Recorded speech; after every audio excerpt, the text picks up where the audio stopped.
তোমারে না নিয়া যাব না আমার ঘুরে তো আল্লাহ ঘুরে না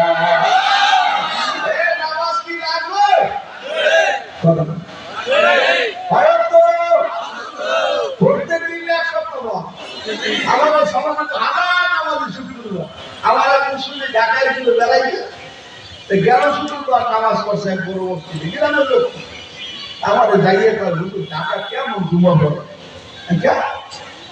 ঢাকা শহর দেখলাম মানুষ ওঠে ওঠে ওঠে ওঠে ওঠে এই ফল নামাজ করে আমার দুধ দূরে সব নামিয়ে গেল কমবে কাবলা জুমা কমবে দাদা জুমা কমবে বয়ান কমবে ফুটবল আমি ওই ঢাকার নাম করা শহর না মুসলিমের নাম করে ঢাকা শহরে দেখবেন ওই জুমার হুজুরে বয়ান শুরু করে এগুলো মসজিদের সামনে 34 মানুষ এসে গেলাম এইবার এক তালার করছে ফুটবল খেলে দুই তালার করছে বয়ানের খেলে তিন তালার করছে নামাজের খেলে চার তালার সালাম ধীরে তুলতুলি ওঠে আর নামে আরো দিন উপরে আসে অথচ আল্লাহ হাবিব বলছে আর জুমার তো হাজুল মাসাকিন জুমার দিন গরিবের জন্য হজের দিন যারা জুমার দিন আগে মসজিদে যাবে নামাজ শেষ করে মসজিদ থেকে বের হবে তিনি যদি বাড়িতে এসে বাড়ির লোকদের লাগে হাত মিলায় আর যদি বলে আমি হজ করে আইছি তাহলে তার কোথাও মিথ্যে কথা হবে না তিনি আসলেই মসজিদ থেকে জুমার দিন হজ আদায় করবেন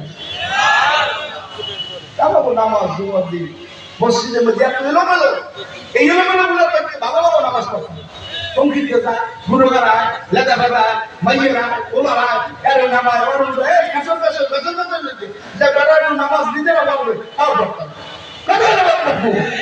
জুমার দিনে মসজিদে আল্লাহর ঘরে তুমি শুক্রবার দিন যা তোমার বন্ধের দিন শুক্রবার দিন অফিস আদালত বন্ধ ওই সময় তুমি প্রস্তুতি নিয়া যদি 10-11 আল্লাহর ঘরে যাও তাই দিনে তাই শুরু করো দোকান মসজিদ করো কাপড় জমা করো বাজার জমা করো জুমার ফরজ করো জোহরের সুন্নাত করো চার টাকা আখেরি জোহর করো 100বার কুরসি করো দোয়া করো আল্লাহকে মনোযোগ দাও 2 ফোঁটা চোখের পানি ফেলো তোমার মধ্যে মনোযোগ আসবে আশা করা যায় পুরো সপ্তাহের ইবাদত আল্লাহ কবুল করছে কিন্তু জুমার দিনটা এত দামি একটা দিন এই দিনটা তুমি ইবাদত করতে পারো না পারবা কেমন এক সপ্তাহের মধ্যে এখন তো তুমি নামাজ পড়ো না কথা যে এক সপ্তাহের মধ্যে এখন তো নামাজ পড়ে জুমা বানাইয়া তাকবীরও পাইবে কি কথা বলেন আজকে ইসলাম থেকে মানুষ দূরে সরিয়ে গেছে সাহাবায়ে কেরাম নবী থেকে শুনতে সঙ্গে সঙ্গে মানব আর আমরা শুনলে মতামত করি এই উম্মাই এই কোরআন যেটা বলছে এটা মানার নাম হলো ঈমান আল্লাহ পাক বলেন মাতাকুম রাসূল ফাকুযু ওয়া মা নাহাকুম আনহু ফান্তাহু আমার দোস্ত যারা বলছে তোমরা মানো আমার দোস্ত যারা নিষেধ করছে তোমরা কাছেও যাবে না এজন্য আমার উপরে অনুরোধ করি থাকা কিন্তু যাবে না কেউ থাকতে পারবে না পাঁচ ওয়াক্ত নামাজ ঠিকমতো পড়িয়ে যদি মাওলার কবরে যাও আমার মাওলা ওয়াদা করছে তোমাকে জান্নাতুল ফেরদাউস দিয়ে দেবে আর একটা বিষয় হলো যদি নামাজ ঠিক হয় এই নামাজ পড়ার জন্য আমার মাওলার কোরআন লাগবে না লাগবে না আজকে 100 মধ্যে সমাজে 80 জন 90 জন মানুষ আছে আল্লাহর কোরআন পড়তে পারে না কোরআন সম্পর্কে বান্দার কোনো ধারণা নাই অথচ কোরআন এমন সুন্দর একটা জিনিস আমার আগে বাংলার হাজার হাজার ছাত্র উস্তাদ আল্লামা দিলাওয়ার হুজুর কোরআন সম্পর্কে বয়ান করলেন বাবা কোরআন সম্পর্কে আমার মাওলা নিজে বয়ান করছে কোরআন আমার এর হেফাজত করবে আমি মাওলা এবার এটা সারা দুনিয়ার মধ্যে বিল্ডিং করে আগুন করে ঘর করে জানলা করে দরজা করে কত জায়গায় আগুন লাগে কিন্তু কোথাও খবর মেলে দেখবেন না একটা কোরআন শরীফের অক্ষরের মধ্যে আগুন লাগছে আপনারা উদাহরণ ধরে বলবেন আমাদের নলসিটি বছর 4 আগে যে লঞ্চের মধ্যে আগুন লাগছিল নলসিটি দালকাটি গাফখান সেতুর নিচে নদীর মধ্যে ও সাংবাদিকেরা এরা পত্রিকার মধ্যে আছে বিভিন্ন জায়গায় মানুষ দেখছে মিডিয়া বাইরে শুনিয়ে রাখো ওই জায়গার মধ্যে লঞ্চে আগুন লাগিয়ে আপনারা পেপার পত্রিকায় দেখছেন লঞ্চের সব পুড়িয়ে গেছে সকালবেলা সাংবাদিকরা আসছে লঞ্চটা দেখার জন্য পর্যবেক্ষণ করবে মিডিয়ার মধ্যে কি লাগবে কি সারবে লঞ্চ পর্যবেক্ষণ করিয়ে দেখে লঞ্চের মধ্যে সব পুরা শেষ হয়ে গেছে মেশিন পুড়িয়ে গেছে আর লঞ্চের মধ্যে যত অস্ত্র শস্ত্র ছিল সব পুড়িয়ে গেছে চেয়ার নাই মেশিন নাই লঞ্চের মধ্যে সামান নাই কেবিন নাই সব পুরা শেষ কিন্তু লঞ্চের সুপারির কেবিনের উপরে কি যেন সাদা সাদা দেখা যায় এক সাংবাদিক আর এক সাংবাদিকের ভাই এই যে সাদা সাদা দেখা যায় নাকি? কয় ভাই আমার তো জানা নাই। কয় যে দরিয়া নামাও, উপর থেকে এটা দরিয়া নিচের দিকে নামাইছে, নামাই হাতে দিয়ে দেখেন আর কিছু না, হাজা কালাম লিরব্ব, এই তো আমার মাওলার কুরআন। এ ঢাকার বাইরে তো কোনো কি সাংবাদিক আফসোস করে কান্দে বলে পারি, তোমার কুরআন সত্য কোনো সন্দেহ নাই। লঞ্চের আগুনে দগ্ধ হয়ে সব পুড়িয়ে গেল, কিন্তু তোমার কোরআন পড়ে না। এবার আমার মাওলার কোরআনের সাথে সম্পর্ক রাখার দরকার আছে না? এবার পাগল বলে কোরআন আছে যার সব আছে তার, কোরআন নাই যার কিছু নাই তার। বাবা কোরআন সম্পর্কে আমি আপনাদের কেমনে কোরআন শোনাবো? আল্লাহর হাবিবের জমানার বিদুর মির্শিলে খেয়াল করিয়ে শোনেন। বিদুর মির্শিলে বাড়ি থেকে রাস্তা দিয়ে যাইতেছে বাজারে, যাওয়ার সময় হঠাৎ করে শুনে মসজিদের পাশে কোরআনের তেলাওয়াত। বিদুর মির্শিলে মসজিদের পাশে তেলাওয়াত শোনার জন্য দাঁড়ায় গেছে। আল্লাহর হাবিবের কণ্ঠের তেলাওয়াত বিদুর মির্শিলে শুনে এত খুশি হয়ে গেছে, কি সুন্দর তেলাওয়াত। এইটা বিদুর মির্শিলে শোনার পরে এখন বাজারের কথা ভুলিয়া, বাড়ি ঘরের কথা ভুলিয়া এই মসজিদে নববীর পাশে দাঁড়ায় তেলাওয়াত শোনে। একদিন গেল, 2 দিন গেল, 3 দিন গেল, শুনতে শুনতে 7-8 দিন পর্যন্ত হয়ে গেছে। এখন বাড়ি চলিয়ে গেছে, বাড়ি যা প্রত্যেকদিন ওই সময় কোরআন শরীফ পড়া শুনতে আসে। এখন আল্লাহর নবী ওই ছেলেটাকে চেনেন, নবী ওই ছেলেটাকে চেনে। একটা লোকের সঙ্গে যদি বারবার আপনার দেখা সাক্ষাৎ হয়, ওনার সম্পর্কে আপনার পরিচয় হয় কি হয় না? আল্লাহ নবী দেখে বারবার ওই ছেলেটা মসজিদে নববীর পাশে কোরআন শরীফ পড়া শুনতে আসে, নবীও শোনে, ওই ছেলেরা পাশে শোনে, নবী তেলাওয়াত করে। হঠাৎ করে একদিন 7-8 দিন হয়ে গেল, আল্লাহর হাবিব ওই ছেলেটার আর খুঁজে পায় না। রহমতের নবী সাহাবায়ে কেরামকে বলল, এ সাহাবায়ে কেরাম, মসজিদে নববীতে একটা বিদুর মিছিল আসা, আমাদের আল্লাহর কোরআন শরীফ আমার পাশে বসে শুনতো। আজকে কতদিন হয়ে গেল ওই ছেলেটার কোরআন শরীফ পড়া শোনে না। আমি একটু তোমাদের কাছে জানতে চাই, ওই ছেলেটার খবর নিয়ে তার ঘরে কোন জায়গায় পাওয়া যায়? সাহাবায়ে কেরাম বলে, ইয়া রাসূলুল্লাহ, ইয়া হাবিবাল্লাহ, ওকে আমরা চিনি না, জানি না, কোনো খোঁজ খবর নাই, কোথায় গেল রে পাবো? আল্লাহর নবী ডাক করে, সাহাবায়ে কেরাম তোমরা যাও, করতে থাকো।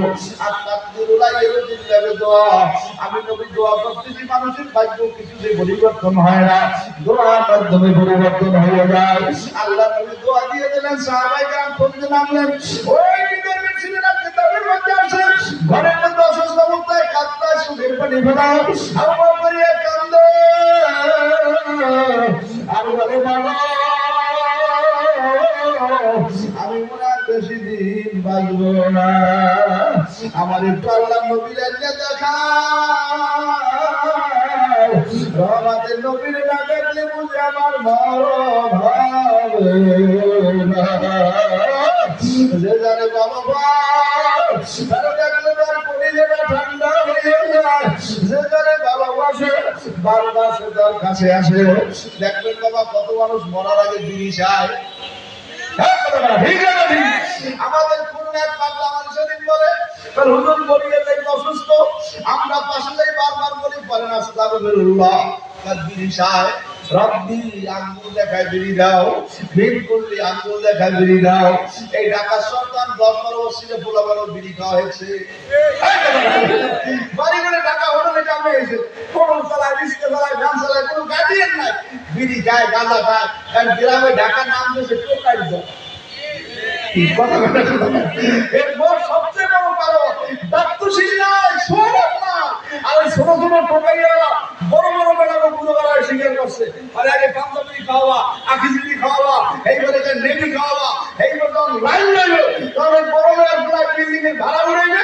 আর ওই টোকাইয়া লাগবো গাঁজা, এইবার ইয়েবা, এইবারে আপনার বড় বড় ব্যানসন গুল্লি দাবিয়ে দাবিয়ে খাওয়াইয়ে ঠিক রাখবে। ঠিক রাখবে না, সৌরভ নাই, ভালোবাসা নাই। দেখেন আল্লাহর হাবিবের বেলা বিদর্মীর ছেলেদের সৌরভে নিসবতে সংস্পর্শে খারাপ মানুষগুলো ভালো হয়ে গেছে। কথাটা ঠিক রাখবে। আল্লাহ নবী মসজিদের মধ্যে তিলাওয়াত করেন, বিদর্মীর ছেলে মসজিদের পাশে তিলাওয়াত শুনতে শুনতে 7-8 দিন হয়ে গেছে। এখন মার তারে কান্দে, মা আমার একটু নবীরে দেখাও। আব্বার তারে কান্দে, আব্বা আমার একটু নবীরে দেখাও। আব্বা ভাই বলে, নবী আমাকে শত্রু, খেয়াল করে নবী আমাকে শত্রু, আবু জেহেল আবু লাহাব আমাকে বন্ধু। এই নবীরে তুমি দেখতে চাও, আবু জেহেল আবু লাহাব আমাকে মারবে। তুমি দেখতে চাও আবু জেহেল আবু লাহাবের ছেলেরাই কাঁদতে কয় মা আমি আবু জেহেল আবু লাহাব চিনি না, আমি চিনি আল্লাহর নবীরে। এই সমাজে অনেক ভালো ভালো ছেলেবার আছে না না? অনেক ছোট ছোট বাচ্চারা করে ও আব্বা আমার একটু সরলা হুজুরে দাও।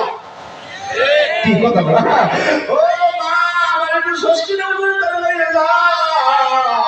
6-7 বছরে পোলা কান্দার কাব্বা আমার একটু দেওয়া হুজুরে তাই দাও। 7-8 বছরে পোলা কান্দার কাব্বা হুজুরে আমার কাছে কবে আইবে? হুজুরে কাছে আমার দেখা করার জামানা। সোবা তোবা আউলিয়া বেটার সাল সলতান বেরিয়া। আল্লাহর মানুষগুলো যখন কোনো ভালো মানুষ খারাপ মানুষগুলো আল্লাহর কাছে যায়, ওই খারাপ মানুষগুলো আল্লাহর সোহবতে গেলে আল্লাহর ওলি হয়ে যায়। এই ঢাকা শহর হাজার হাজার লোক আছে, সর্বদাই মুরিদ মাথায় পাগড়ি দিয়ে রিস্কা চালায়, মাথায় পাগড়ি দিয়ে ভ্যান চালায়, মাথায় পাগড়ি দিয়ে টমটম চালায়। আজ কোনো বাসার সময় যাত্রা বাড়ি নিজের টাইম পেছনে জানলার ভাইকে বারবার চাইছি। বাংলায় 60-70 বছরে বুঝিয়া ফল ফল বেশি গরিব মানুষ মনে হয়। প্রচন্ড রোদ বিদ্যমান গরম পাগড়ার মাথায় পাগড়ি বান্ধা। আমি ওর দিকে চাইয়ে বললাম পাগড়া আমার চাইতে বড় ভালো। তরিকা পাইছে মাওলারে পাইছে, দুনিয়া চায় না আমার মাওলারে চায়। ও ঢাকা শহরের বাড়ি যারা পাও ধরছি মরার কথা কি মনে নাই? এই একবার বা হয় নাই মার্কেট গেলে স্কুলের মধ্যে উত্তরা বিমান ধ্বংসে আগুনে বাচ্চাগুলো মরে গেল। মনে কি পড়ে না কবর লাগি পড়ছে? আমি তো বারবার আফসোস করিয়া বলি ঢাকা শহরে ঘটনা দেখার পরে একটা মানুষ আমার খবর দিয়ে পারে না। ঠিক না? ওই ঢাকার বিমান বিধ্বস্ত যে বাচ্চাগুলো সাহায্য করে করলো, আপনার মসজিদে ছেলেমানগুলো যা পুড়ে পুড়িয়ে পুড়িয়ে দম হয়ে গেল, গায়ে জামা লঙ্গি সবাই পুড়ে পুড়িয়ে গেছে, রাস্তা রাস্তায় দৌড়ান বাঁচাও। মাই পুড়িয়ে গেল, বাবাই পুড়িয়ে গেল, কত ছোট ছোট বাচ্চারা পুড়িয়ে গেল। ওই তোমার মধ্যে কি অনুতপ্ত হইল না? এরপরে মসজিদে যাও না, এরপরে মাথায় উল্লা দাও না, গায়ে কাপড় রাখো না, যাইতে রাখিস কবি। আমার মাওলার এমন ভাবে ধরো আর বুঝে ছাড়বে না। এই ঢাকা সরকার নষ্টের সবচেয়ে বড় কারণ হলো বেপরদা মহিলাগুলা। ঠিক না? বেপরদা মহিলাগুলো সব নামছে, 100 মধ্যে 90টা মহিলা বেপরদা। ঠিক আছে? ঢাকা শহর ভালো শহর, খুব মসজিদে যাওয়া বেপরদা মহিলা, মহলে যাওয়া বেপরদা মহিলা, মার্কেটে যাওয়া বেপরদা মহিলা, ডাক্তারে যাওয়া বেপরদা মহিলা, হাসপাতালে বিমানবন্দর যাওয়া বেপরদা মহিলা। ঠিক না? এই ঢাকা শহর যদি পর্দা কন্ট্রোল করা যাইত, সারা বাংলাদেশটা সোনার মধ্যে কথা। এই কাজ করছিল বঙ্গেশ্বর সরকার, তার শাসন আমার নির্দেশ ছিল প্রত্যেকটা মহিলা বেপরদা রাস্তায় নামলে পেটের উপরে আর কাটা দিয়ে কি কথা রেহানো কথা। ঠিক আপনি গরিব অসুবিধা বউ দিয়ে বেটার গাছ লইয়ে না নামো, তাহলে রাইতের বাড়তে হবে না। কি কথা বোঝেন না? বলে নাকি কি চলাফেরা কিভাবে চলে?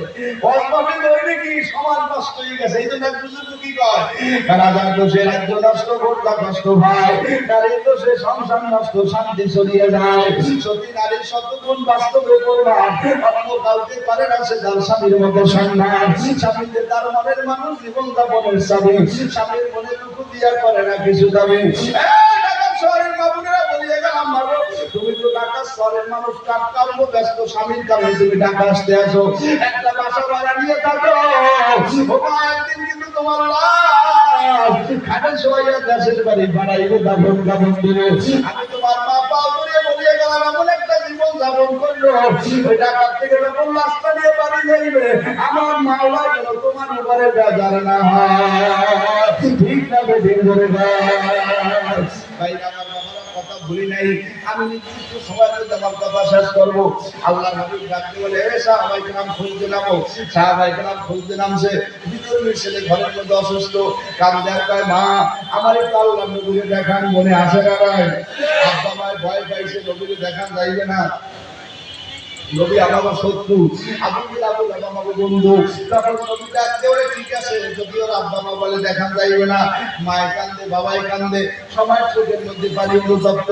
হঠাৎ করে মার দুর্গা সন্তান করে বড় দুর্বল, গ্রামের বাসায় পায় মার মন ছিলেন না মন। মা ডাক দিয়ে বলে বাবা, যখন সন্তানটা নবীরে দেখতে যায়, ওর মা তার স্বামীরে ডাক দিয়ে বলে স্বামী আপনি আর টেনশন করবেন না, আমার ছেলেটা কিন্তু নবীরে দেখান। স্বামী ডাক দিয়ে নবীরে কোথায় পাবো? তাহলে আপনি সামনের দিকে যান, যাইয়ে দেখেন নবীর দলের কোনো মানুষ পান কিনা। ও মেয়া দলীয় মানুষ থাকলে সেনা যায় কি যায় না, যায় কি যায় না। যখন নবীর কাছে রওনা করিয়া যাইবে, তখন রাস্তা দিয়ে রওনা করিয়া গেছে, নবীর দিকে নবীর দিকে যাইতে রওনা করে যখন যায়, নবীর কাছে যাওয়ার সময় মসজিদের মধ্যে নবী টেনশন করতে যারা আফসোস করে আপনি বিচারা দেন আল্লাহ নবীর কাছে যাইতেছে। আল্লাহ নবীর সাহাবী ডাকতে বলে ঠিক আছে, যদি দেখতে যাও তাহলে তোমরা দেখো। আর আব্বা রাস্তায় ঠকতে নামছে, ও মিয়া যাইতে যে নবীর সাহাবী রাস্তা দিয়ে যায়, আলী রাদিয়াল্লাহু তাআলা আনহু আর বিজয়ী ছেলেরা আব্বা ওই খুঁজতে যায় নবীর সাহাবী। খুঁজতে খুঁজতে হঠাৎ করে রাস্তার সামনে যায় দেখতেছে ওই হুজুর দেখা যায়। বিজয়ী ডাক দিয়ে বলে হুজুর দাঁড়ান দাঁড়ান দাঁড়ান করে কি আপনি কি নবীরে চেনেন? জোরে কান সুবহানাল্লাহ। আমি নবীরে চিনি, আমি নবীর জামান, আমি হাসান হোসেনের আব্বা, আমি ফাতেমা রাদিয়াল্লাহু তাআলার স্বামী, আমি আল্লাহর হাবিবের চতুর্থ খলিফা। এই এখন যারা রাজনীতি লাফালাফি করে, হুজুর রাজনীতি করে, আল্লাহ নবী রাজনীতি করছে, এই তারা রাজনীতি আল্লাহ নবী কি ইসলামের প্রথম খলিফা না, রাষ্ট্রপ্রধান রাষ্ট্রনায়ক বর্তমানের প্রেসিডেন্ট আল্লাহ নবী। নবী ইন্তেকালের পরে প্রথম খলিফা আবু বকর সিদ্দিক রাদিয়াল্লাহু তাআলা। কথা বলেন, দ্বিতীয় খলিফা ওমর, তৃতীয় খলিফা ওসমান, চতুর্থ খলিফা আলী। তার নবী যেভাবে দেশ চালাইছে, খলিফারাও দেশ চালাইছে। আর আমাদের দেশে হুজুর সালিসিতে দাওয়াত দিল, ভাই হুজুরে নামাজ পড়াই করে সালিসি করতে দেবে না, কথা বলা ঠিক নেই। হুজুরে সালিসিতে গুরুদার গল্প করে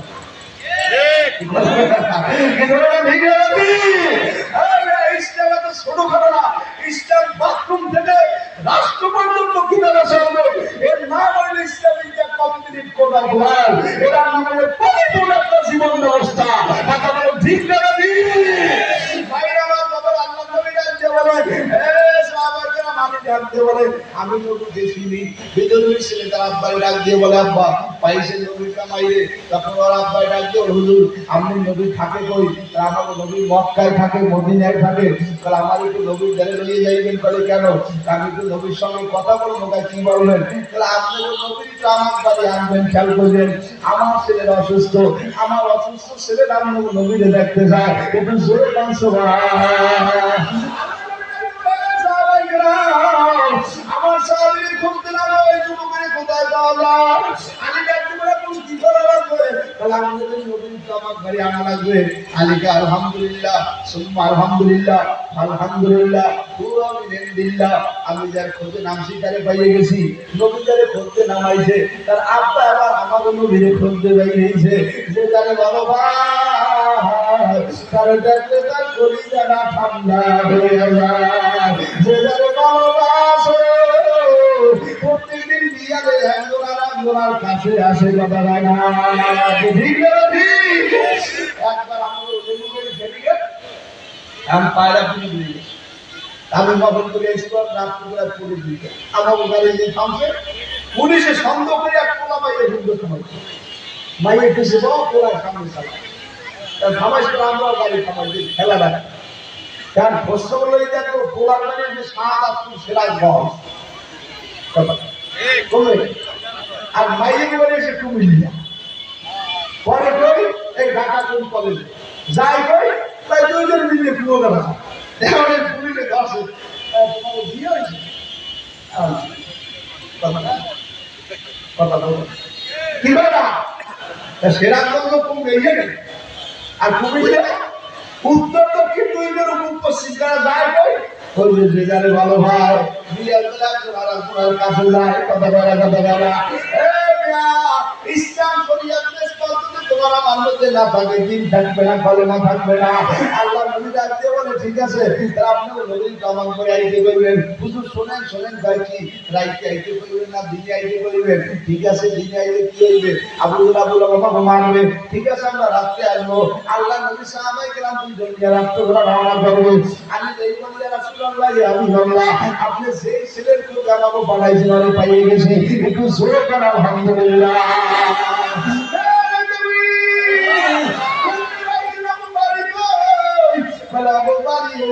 ঢাকা মিরপুর, জোরে কর সুবহানাল্লাহ। অসুস্থ, আব্বা করে কি কাজ করবো করে গেই না, মা করে কি মা মুসলমান না, ছেলেরা আপনার বড় ভক্ত, ঘরের মধ্যে অসুস্থ, বারবার কান্দে, আপনি নবীরে দেখতে চায়। আল্লাহ নবী কি করেছে, মানে রাত্রবেলা যাইতে কইছে, দিনে যাওয়া যাইবে না। নবী কয় রাইতে যাবো না দিনে যাবো, আমরা কোনো কাফেরের ভয় পাই না।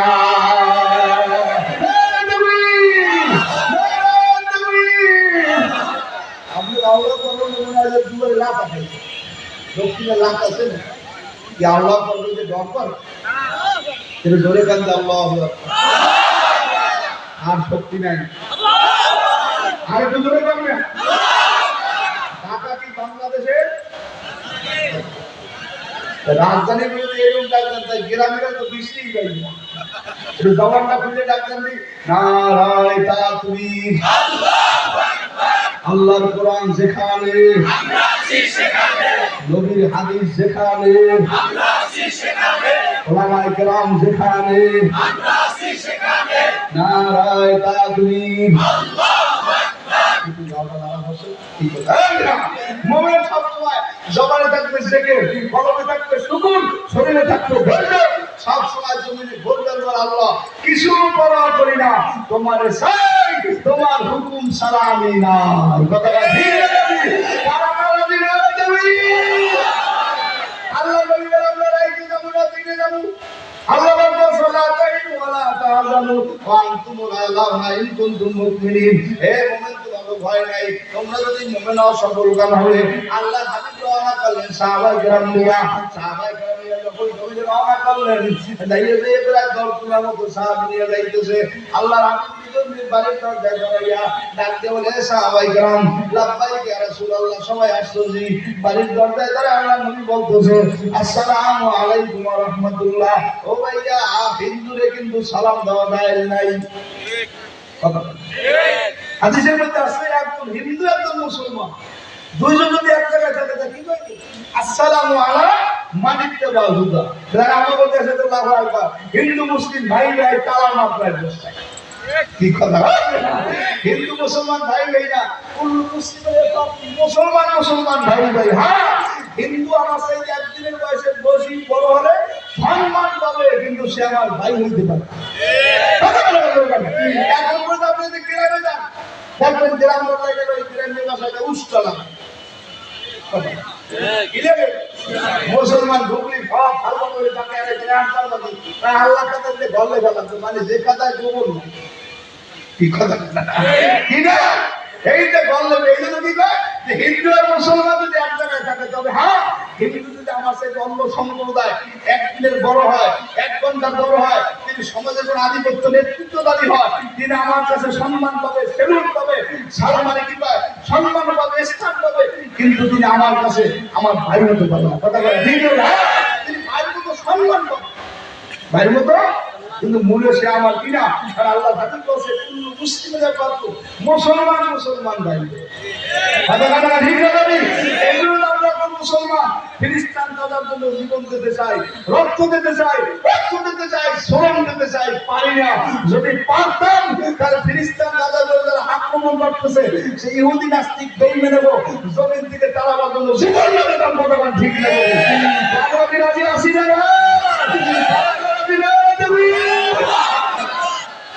আল্লাহ নবী বলেন সাহাবীর কাফেলা নিয়ে বিদর মিম্বরের দরজার সামনে দাঁড়ায় একটা সালাম দিলেন, আসসালামু আলাইকুম ওয়া রাহমাতুল্লাহ। সাহাবায়ে কেরাম চিন্তায় পড়ে গেলেন। আল্লাহ নবী ভিতর মিটবাড়ি কাকে সালাম দিল। সালাম দেওয়ার পরে ভিতরে ঢুকলেন। ঢুকিয়ে দেখে ভিতর মিছিল অসুস্থ, ঘরের মধ্যে কাঁদতায় জ্বরে। রহমতের নবী ডাক দিয়ে বলে, কি খবর বাবা, তুমি অসুস্থ, কাঁদতাও কেন? হুজুর, আপনি কষ্ট করে আমার বাড়ি আইছেন, আপনি আমারে মাফ করিয়া দেন। আপনার কাছে আমার একটা দাবি, বলে কি? বলে আপনি তো আমারে কলেমা পড়ায় মুসলমান বানান, আর যদি সুযোগ থাকে আপনি তো আমারে কোরআন শরীফ পড়িয়ে শোনান।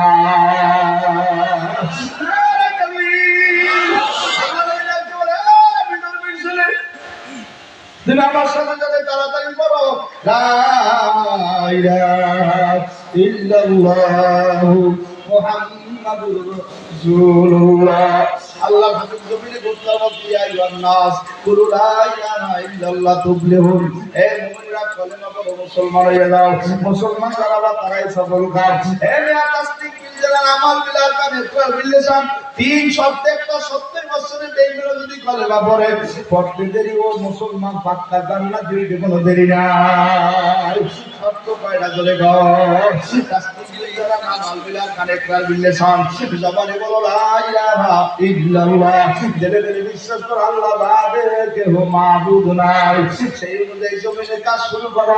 দুনিয়ার কারো কোনো ক্ষমতা নাই, সব ক্ষমতার মালিক কে?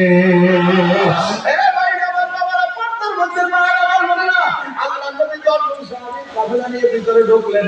ভিতরে ঢোকার পরে সালাম দিলেন, যুবকের কলেমা পড়াইলেন। কলেমা পড়ার সঙ্গে সঙ্গে যুবক দুনিয়ার থেকে বিদায় হয়ে গেলেন। এখন আল্লাহ রহমতের নবী কোরআন পড়ার যুবক দুনিয়ার থেকে বিদায় হয়ে যায়। যুবকের মৃত্যুর পর আল্লাহ আমি মিষ্টি মিষ্টি হাসান আলহামদুলিল্লাহ, এমন সুন্দর একটা জীবন নিয়ে কবরে গেল।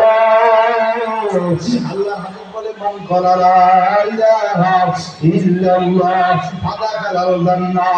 মৃত্যুর সময় কলেমা পড়বে, পড়তে দেরি, জান্নাত পাইতে দেরি নাই। রহমতের নবী ডাক দিয়ে বলে, আমার মা বাবা কারা আছো? জনগণ ধরে দেখো, আমরা নিয়ে যাব সুন্দর করে গোসল করে জানাজা পড়ায় কবর দেব। আব্বাই দেখে, মায়ে দেখে, সবাই চোখের পানি করে আফসোস করে, কেমন সুন্দর একটা জীবন কামাই করলা। পরে নিয়ে গোসল করাইয়া সবাই নিয়ে রওনা করলেন। কতদূর সামনে দিয়ে যখন রওনা করিয়া যাইতেছে, যাইতে যাইতে কতদূর সামনে গেল, কাফেলা দেখতে পায় বুঝছি আব্দুল্লাহ ছেলে মুহাম্মদ ধরিগণ সাল্লাল্লাহু আলাইহি সাল্লাম। ও যাইয়া মানুষ জাদু করিয়া কালেমা পড়ায় মুসলমান বানায়, না রে জাদু করিয়া মারিয়ে ফেলায়। আল্লাহর হাবিব দিয়ে বলে, সাহাবায়ে কেরাম গোসল করাও। গোসল করাবার সাথে এখন জানাজার ময়দানে দাঁড়াও। রহমতের নবী জানাজা পড়াইবে, জানাজার ময়দানে দাঁড়াইবে, সবাই চতুর্দিকে দাঁড়ানো। রহমতের নবী আঙ্গুলের উপরে গড় দিয়ে দাঁড়ায়া জানাজা শেষ করিয়া কবরের মধ্যে দাফন করিয়া সংক্ষেপে বলতেছি, এখন কবরের মধ্যে সবাই কান্দে। রহমতের নবী তার উপর দিয়া চক্ষু বন্ধ করেন, মিষ্টি মিষ্টি হাসে। সাহাবায়ে কেরাম ডাক দিয়ে বলে, দাফন কাপড়ের পর ইয়া রাসূলুল্লাহ, ইয়া হাবিবাল্লাহ, হুজুর আমাদের জানতে ইচ্ছা আপনার ভিতর মিটবাড়ি দরজা দিয়ে কাকে সালাম দিয়েছেন? নারে তাকবীর। হুজুর আমাদের জানতে ইচ্ছা আপনি কেন জানালেন নামাজে আঙ্গুলে বর করিয়ে দাঁড়াইলেন, পাও দিয়ে দাঁড়ান নাই? হুজুর জানতে ইচ্ছা জমিনের মধ্যে দাফন করিয়া সবাই যার যার বাড়ি গেল। দেখলাম আপনি মিষ্টি মিষ্টি হাসেন আর চোখ বন্ধ করেন। হুজুর কারণটা বললাম না, তোমার যে চোখ বন্ধ করেন মিষ্টি মিষ্টি হাসেন। আল্লাহ নবী ডাক করে, সাহাবায়ে কেরাম শুনিয়া রাখো, আমি নবী যেটা দেখছি জানছি, তোমরা দেখো নাই, জানো নাই। হুজুর আমাদের বলেন, ঘটনা বললাম না? আমি যখন ভিতর মিটবাড়ির দরজায় দাঁড়াইছি, আমি দেখি চারজন বড় ফেরেশতারা, কোন ফেরেশতা? যার নাম মালাকুল মওত আজরাইল। আমার মাওলানা আজরাইল দরজায় দাঁড়ায় থাকো, আমার নবী যাইয়া যারা তখন কলেমা পড়ায় মুসলমান না বানাইবে, ততক্ষণ পর্যন্তই মুসলিমের জান খরচ করবে না।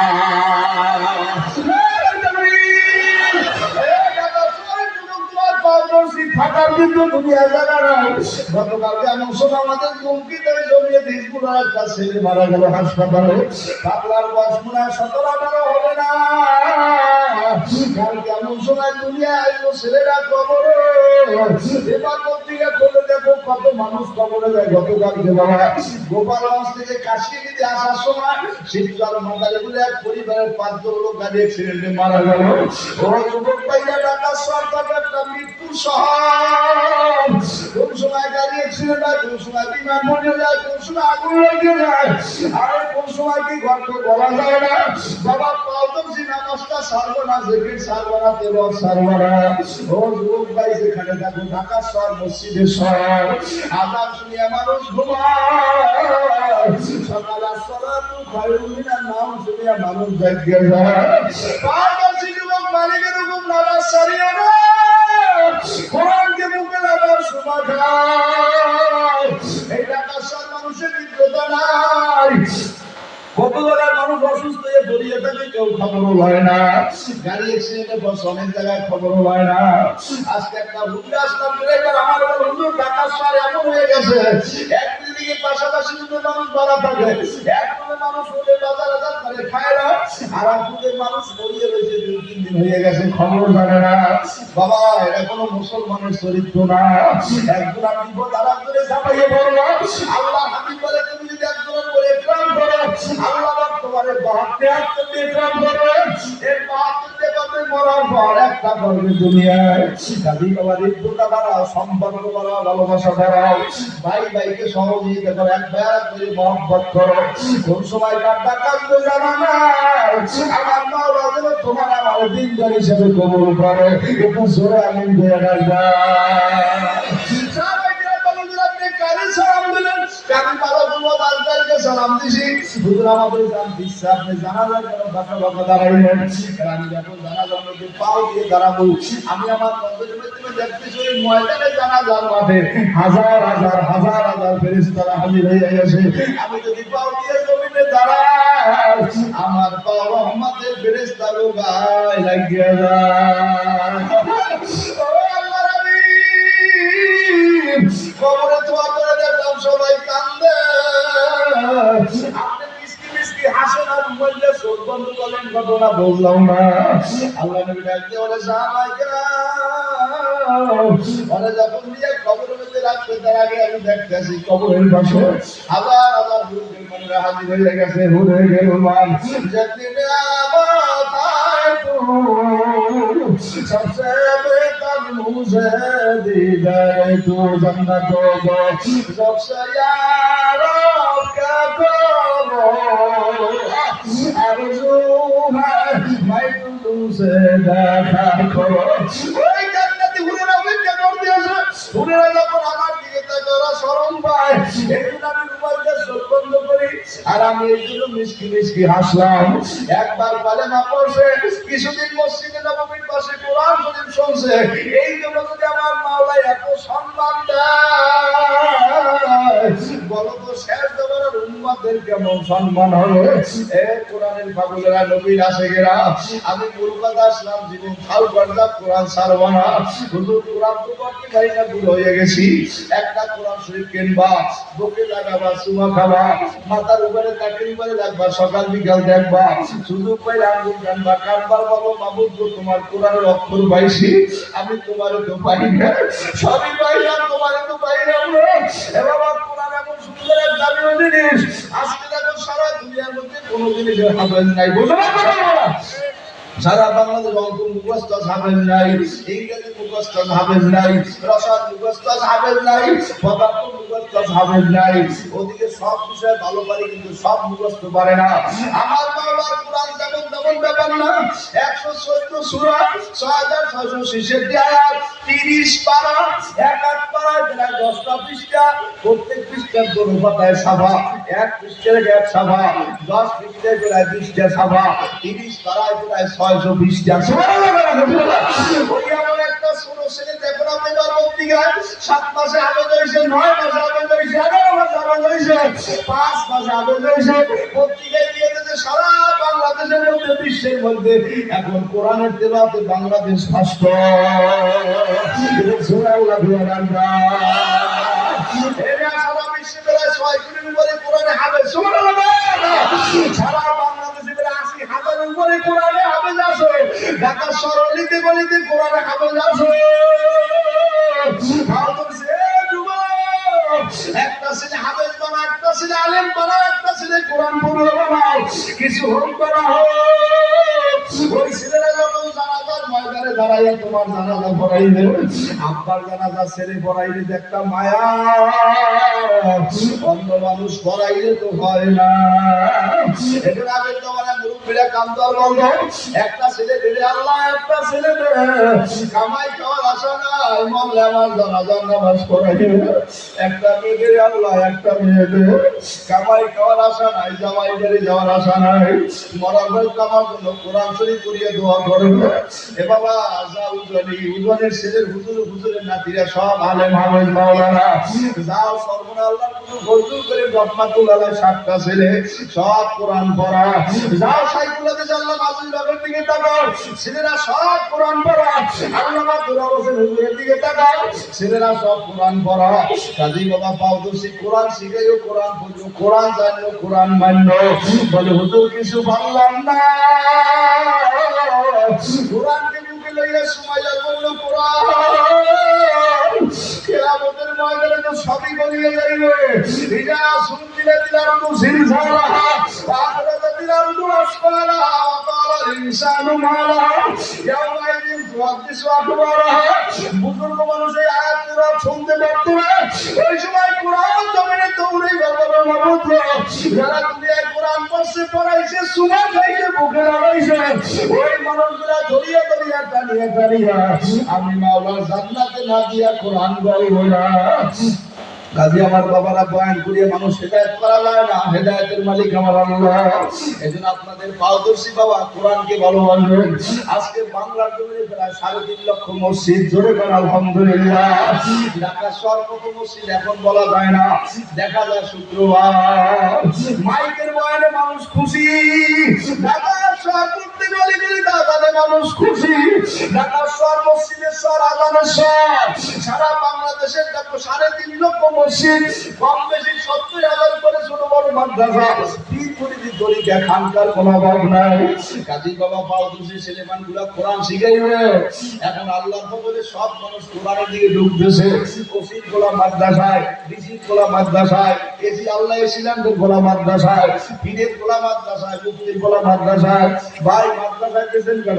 হুজুর মাদ্রাসা গেলে দুনিয়া হয়, আখিরাতও হয়। ঠিক না ঠিক ধরে আমরা মাদ্রাসায় বসি ঠকি নাই, তুমি দুনিয়া কামাই করো, আমরা দুনিয়াও করি, আখিরাতও করি। ঠিক না তুমি ধৈর্য মাঝে খাও, আর আমরা ধৈর্য মাঝে খাই না। আমাকে মানুষ ধৈর্য মাঝে সামনে লইয়ে যায়। ঠিক না ঠিক ধরে কাজী বাবা আপনাদের কষ্ট দেব না, আমি বুঝাই বুঝাইছি মাওলার কোরআন নামাজ লাগবে কি লাগবে না, নামাজ ঠিক মতো পড়বো, কারা কারা রানে জোরে জল লাগবে রাজা হায় নাই জোরে লাগবে আল্লাহ নাই তুমি যেটাই থাকবো নামাজ ছাড়বো না। 2 নম্বরে কোরআনকে মহব্বত করবো, রাজি আছি না? আর একটা ছোট কথা বললে বুঝে নেবো, কষ্ট তো। আর একটা ছোট কথা, আমার শেষ কথা, কষ্ট হয় শুনতে রাখেন। জীবন পর অন্যায় করছে, 2 মিনিটে বলবো। শেষ সময় এখন অন্যায় করছে না, তার অন্যায় নাই, এখন মদের ব্যবসা শুরু করছে। কি শহরে অনেক কিনে নিয়ে গ্রামে বসে মদের ব্যবসা শুরু করছে। এখন যুবকরা চিনতে পারতাম এই মদের ব্যবসা করি, এইটা গ্রামে শহরে নিয়ে গ্রামে বেশি। একদিন মদ কিনতে শহরে যায়, যাওয়ার সময় তাকে রাস্তার পাশে কান্নার শব্দ, সংক্ষেপে বলতেছি কে কান্দে, ঘরের মধ্যে দেখ একটা ছোট বাচ্চা কান্দে, সামনে কোরআন শরীফ মেলা। এ ছেলে তুমি কান্দো কেন? বলে আমার আব্বা কান্দে, আমার আব্বা নাই, মা নাই, আমি আল্লাহর কোরআন শরীফ পড়তে আসি, আমার ল্যাবের মধ্যে টেবিল নাই, সন্তানের কিছু লাগলে মা বাবার দ্বারে কানে, কার দ্বারে বলবো, আমার তো কেউ এখানে নাই। তখন মদ কোন ডাকতে বলে আরে আমি মদ ক্লিয়ার পেয়েছি, আর এই ছেলেরা মাওলার কোরআন পড়তে পারে না। আমি একটু তওবা করলাম, তাওয়ান আলা বিরত তাকওয়া ওয়ালা তাওয়ান আলাল ইসমি ওয়াল উদওয়ান, অন্যায়ের বিরোধিতা করব, ন্যায়ের পক্ষ করব, আর মদ গাঁজা খাবো না। বাংলা রওনা করিয়ে বাড়ি গেল। বাড়ি যাই এখন টাকা দিয়ে ওই দোকানদার তার কাছে মদ কিনতে যাচ্ছে, এইবারে মুরব্বি বলে কি বলে আমার 5 কেজি ওই দান করে এত রাত্রে তোমার তোল দিব, তুমি কি করবা? মানুষের বাড়ি আগুন দেবা? না আমি কিছু করবো না। কাজে কি করতে চাও? বলে আমি এই তোর কিনা ও মুক্তাকে একটা ছেলে মাওলার কোরআন পড়তে পারে না, ওই ছেলেটাকে কোরআন পড়ার জন্য সহযোগিতা করবো। বাংলায় 5 কেজি তোল দিয়ে দিলেন। ওই লোকটা বাড়ি এসে সেই ছেলেটা তাদের জন্য কান্দে, তারে বলে বাবা তোমার জন্য তুই নামছি না বড় মাওলার কোরআন পড়ো, আগামী দিনে তোমার জামা লঙ্গি তোর সমান দামি দেব। বাংলায় 5 কেজি তোল কিনলো এতিম ছেলেটা হাফেজে কোরআনের সহযোগিতা করিয়া বাড়ি রওনা করলেন। ওদের মধ্যে সাপের কামড়ে মারা গেলেন। বাবা হায়াত মোহাম্মদ কার কোন জায়গায় শেষ হয়ে যাবে জানা নাই, থাকা তো যাবে না। এই তো গেল সপ্তাহে দেখলাম ঢাকা বিমানবন্দর শেয়ারের মধ্যে বসা কাঠ দিচ্ছেন, গলায় কাঠ দেওয়া, আরে হাতের মধ্যে টিকিট বিমান আসার বাকি টাইম মতো বাদ থেকে সরিয়ে যাইবে। আরে পাগলার দেখলাম শেয়ারে বসে মাথা টাইবে আশেপাশে ঝুলায়।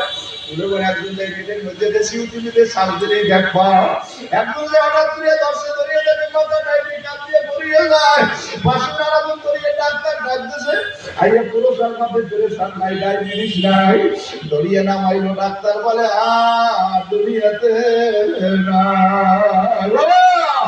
কিসের নামবারি করো, কিসের বাহাদুরি করো, কিসের জন্য দুনিয়ায় যাও, কি দিয়া কবর হারা করবো, মুখের মধ্যে যুবকটা মারা গেল।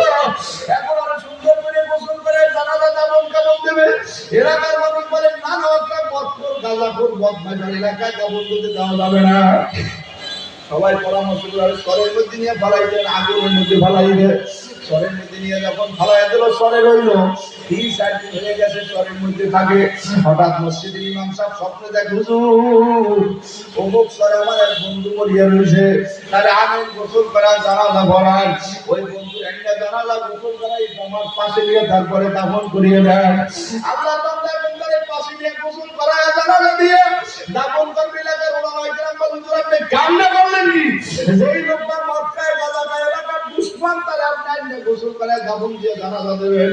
জানাজার ময়দান হুজুর দাঁড়াই বলে ভাইয়া সবাই জানি লোকটা খারাপ, কিন্তু যখন আমি তো বললাম না কি স্বপ্নে দেখলাম, এর কোনো ভালো আমল কেউ জানেন কিনা?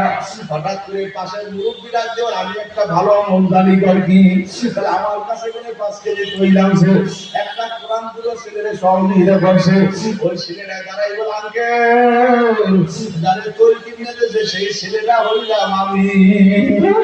আমার মা নাই, আমার বাবা নাই, আমার 5 কেজি তৈরি কিনে দিয়ে বলছে তোমার যা লাগে আমি ব্যবস্থা করবো।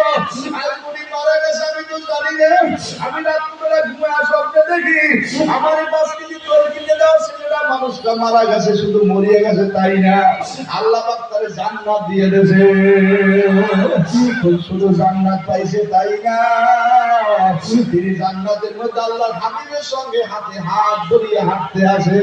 একটু জোরে গান আল্লাহু আকবার। এই কোরআন আছে না নাই? লাগবে কি লাগবে না? থাকবে কি থাকবে না? জান জীবন রক্ত শ্রম সব দেব কোরআনকে বুকে ধরে রাখবো। কারা কারা ইনশাআল্লাহ নারায়ে তাকবীর। আর কষ্ট দেব, অনেক রাত হয়ে গেছে, বিদায় নেব। আমি মুসাফির, যারা আপনাদের অনুরোধ করি এই আমাদের মদিনাতুল উলুম মাদ্রাসা, মদিনাতুল উলুম মাদ্রাসা আল্লাহ আমাদের 3 বেলা পর্যন্ত প্রায় 100 থেকে 1500 ছাত্রী পড়তেছে। আমাদের ছোট ভাই বশির বিন হাবিব, এই ছোট মানুষ, অল্প বয়সী মানুষ, এই মেহনতের জন্য আজকে দেখেন অনেক দুর্বল গরিব হয়ে গেছে। বলে হুজুর আমি মাহফিল করছি কোনো কালেকশনের জন্য না, তবে মাহফিল থেকে আমার ভাইদেরকে উদ্বুদ্ধ করা, এই যে ছাত্রী আল্লাহর কোরআন পড়ে, হাদিস শরীফ পড়ে, এদের সামনে একটা টেবিল দিয়ে পড়ে। আপনারা অনেকেই দেখছেন যাকে রিয়াল বলা হয়। এখন রিয়ালের সিস্টেম নাই, এখন টেবিল আকারে টুল বানায় সুন্দর করে সামনে দিয়ে পড়ে। বলে হুজুর আমাদের মাদ্রাসায় প্রায় 200 উপর আল্লাহর আমাদের টেবিল দরকার, টুলের দরকার, যেগুলো সামনে দিয়ে ছাত্রছাত্রীদের কোরআন পড়বে। এখানে পেলে আল্লাহ কবুল করলে 2 থেকে 2.5 লক্ষ টাকা খরচের ব্যাপার। আমার ভাইদের কাছে শুধু বলবেন যারা কোরআনকে মহব্বত করে, হাদিসকে মহব্বত করে, ছাত্রছাত্রী আল্লাহ কোরআন সামনে দিয়ে পড়বে। এজন্য সবাই সহযোগিতা, সবাই তো আর একভাবে সহযোগিতা করতে পারবে না। আল্লাহ পাক সবাই একভাবে সম্মান দেয় নাই, ইজ্জত দেয় নাই, মেধা দেয় নাই, অর্থ দেয় নাই। এই জন্য সুন্দর মাঠে এই গ্রাম পর্যায়ে না শহর পর্যায়ে ঢাকা রাজধানীর শহরে হাজার হাজার সম্পদশালী লোকের সামনে আমি মুসাফিরদের অনুরোধ করি হুজুর আল্লাহর কোরআন রাখতে যে রিয়ালের উপরে পড়বে, এই রিয়ালের জন্য কোরআন পড়ার সব তো আমি পাবই। এই সবের জন্য আমি আল্লাহর কোরআনের বাস্তবায়নের জন্য এক কথায় কাজে সহযোগিতার জন্য আমি আল্লাহ আমাদের মাদ্রাসার কাজে 10টা 1000 টাকা দান করবো। এখন তাহলে আলহামদুলিল্লাহ নেপালের পরে দিয়ে দেবো। আপনি স্থানীয় লোক, এখানে আপনার নাম ঠিকানা থাকবে, দেরি করা যাবে না। এখানে আমাদের ভাই আল্লামা খালেদ